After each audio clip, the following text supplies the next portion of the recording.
فرازمینی پیدا شده.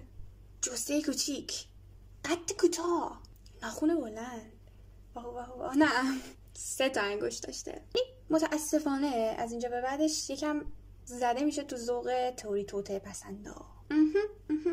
اتفاقی که افتاده بوده چیه حالا؟ کنگره مکزیک جسدو علنی میکنه، میذاره رو میز، به علاوه یه سری اطلاعات که خب ما این اطلاعات بر اساس این شواهد و این شواهد و این شواهد، این جسدا متعلق به فرازمینی هاست.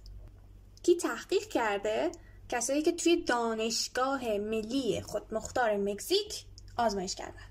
فقط کی پیدا کرده؟ یه آقاه که سال 2015 باز یه همچین سناریویی چیده بوده و یه جسد آورده بوده که میگفته برای فرازمینی هاست. بعد مشخص شده که دی ان ای مربوط به یه بچه خردسال طبیعتا انسان بوده.